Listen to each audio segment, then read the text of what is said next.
We are live, and I would love to know if my audio is working. Hi everyone, welcome to Top Tips Tuesday. We're here, and as always, the last couple of minutes tend to be a rush. I don't understand why. I'm so prepared, and then I suddenly go, it's 11:30, and here I am. So take a breath. Today we're talking about, should you dress up for your videos? And I'm delighted to say lots of you joined in the conversation in the group earlier this week, and let me know your thoughts. Do you like makeup? Do you like au naturel? Do you think people should look a bit groomed on their videos? Should people make an effort to be well presented? Is it important that our videos are polished, or that we're polished, I should say? So this is what we're going to dig into for the next 15 minutes or so. If you're live, drop me a comment, say hello so that I know that you're here. If you're watching on replay, please put hashtag replay so that I know how these videos are consumed. Now, I know that there was an issue for a couple of people with the time zones, entirely my fault. I can't seem to get my head around which parts of my software are automatically updated to the time zone you're in, and which ones I have to set manually. So my calendar, I have to set it manually to either UK time or Madagascar time. Facebook seems to automatically just give you the time where you are, which is lovely. But apologies if that's affected you this morning. I'm going to try and keep the trainings to around about 9:30 UK time, just for consistency. It's a good time for me because there's nobody in the house generally, and it means that you can get your little snackable bite-sized bit of training in the morning. Hopefully you've got a coffee or something while you're watching this. Let's dive in to, do I need to dress up for my videos?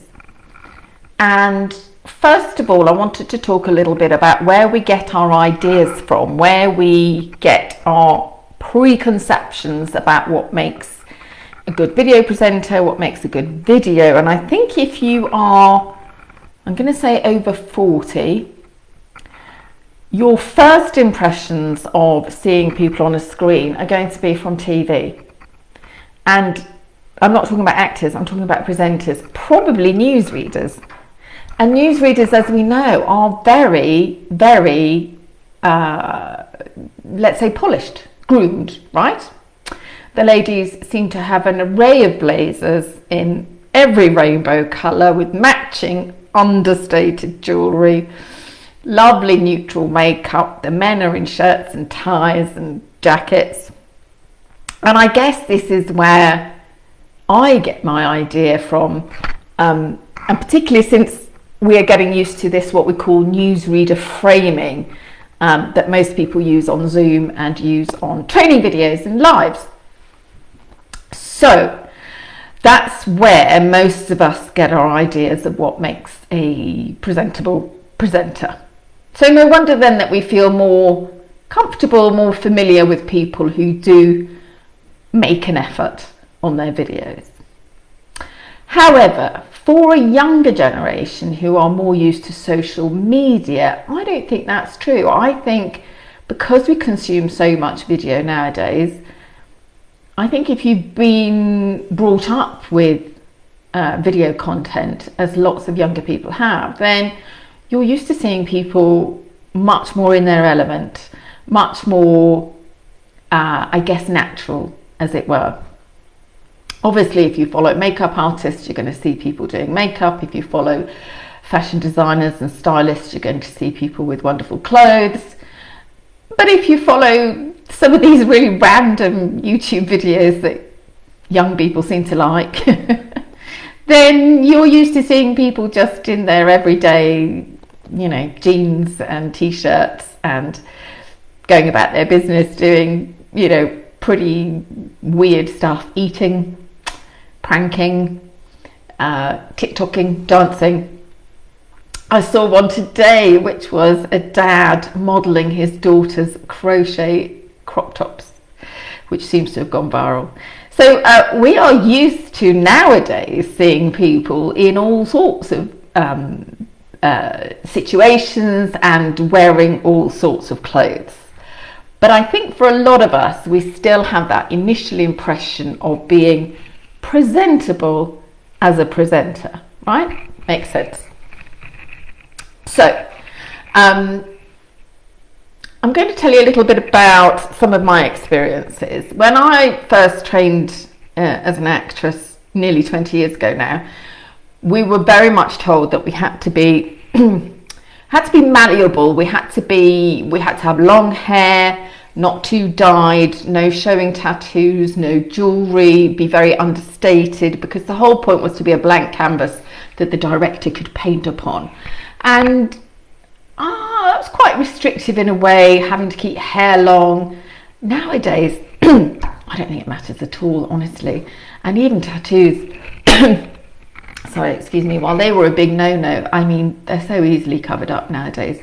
So nowadays, and in the last 20 years, we've moved much more towards, be who you are, express yourself, dye your hair, have piercings, wear bright lipstick, whatever it is. We want to see the real, authentic you, and we want that to shine through on screen.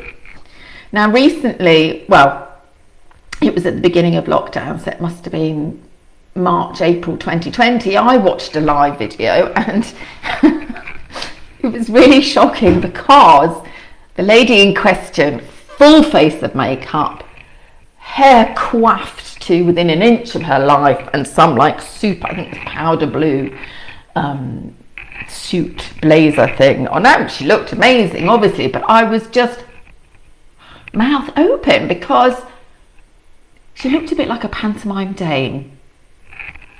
Now, in fairness to her, she was a fashion stylist, and she was talking about, I can't even remember what she was talking about. I can remember her, but I can't. But I think probably something to do with clothes and makeup or something anyway. But it really stuck in my brain because we'd all switched to online working, and we were used to seeing people in their, kind of slightly messy, scruffy element, and she just stood out in the wrong way, and I just thought it jarred.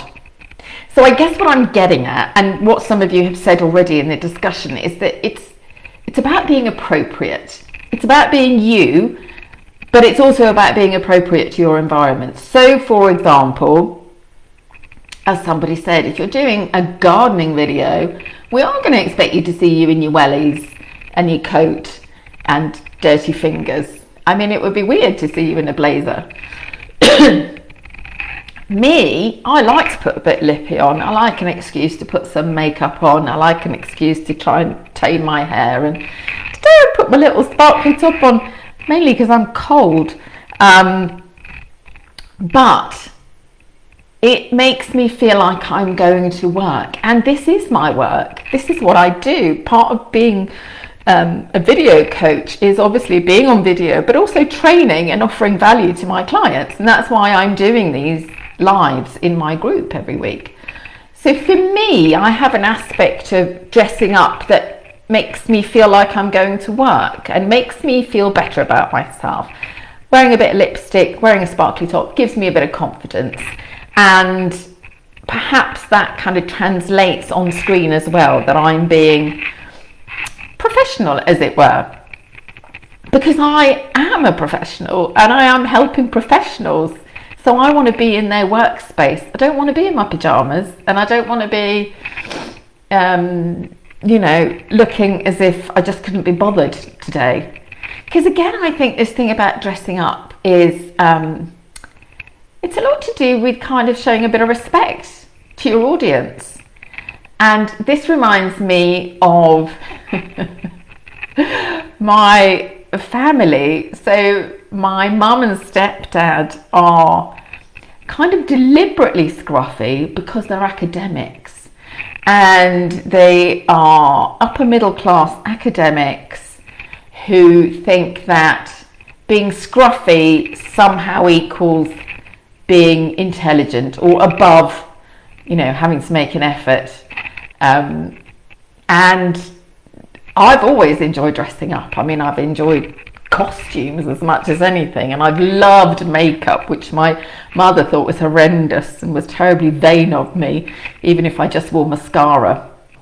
So it was kind of frowned upon in my family to dress up and look nice, but actually it's something that's always been important to me. And I don't equate, you know, painted nails and high heels with a lower IQ, just as I don't equate scruffy jeans and no makeup with a higher IQ.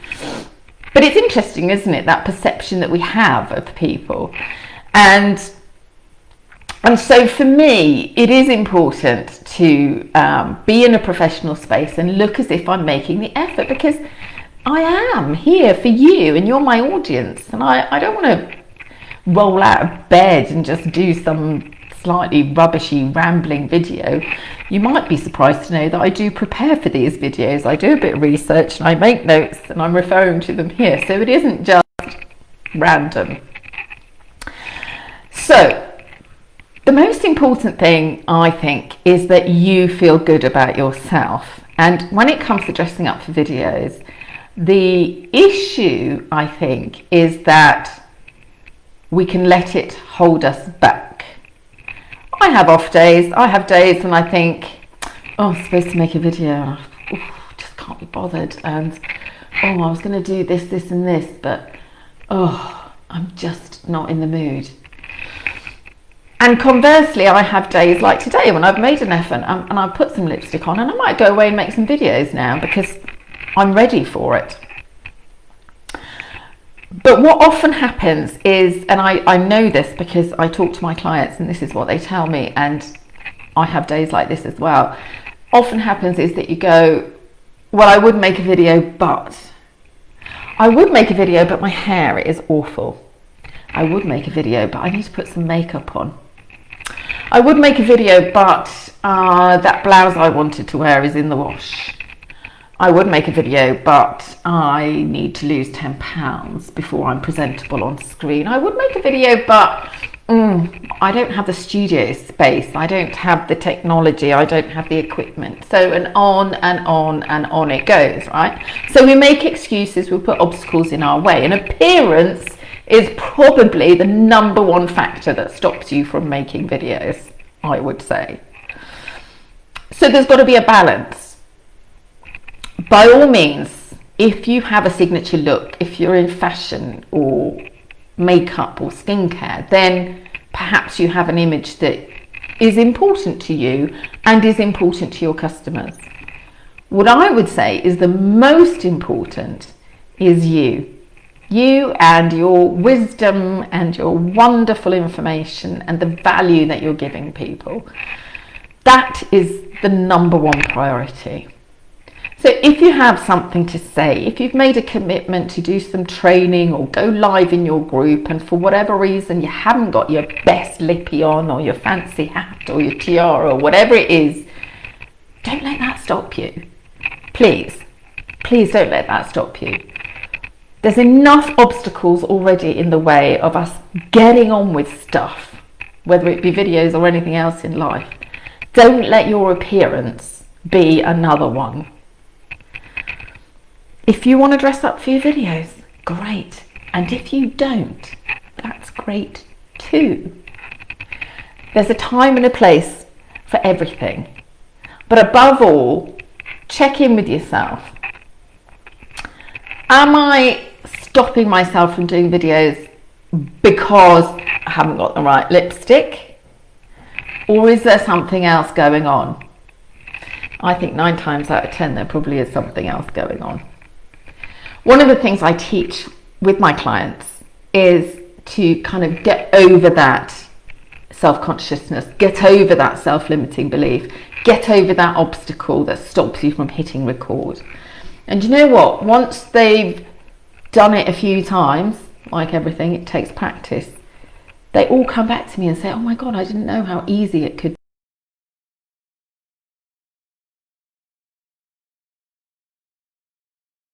be, and learn how to overcome them. And appearance is, as I said, probably up there with, you know, the list of obstacles that you're putting in your way that stops you from getting on a video or going live.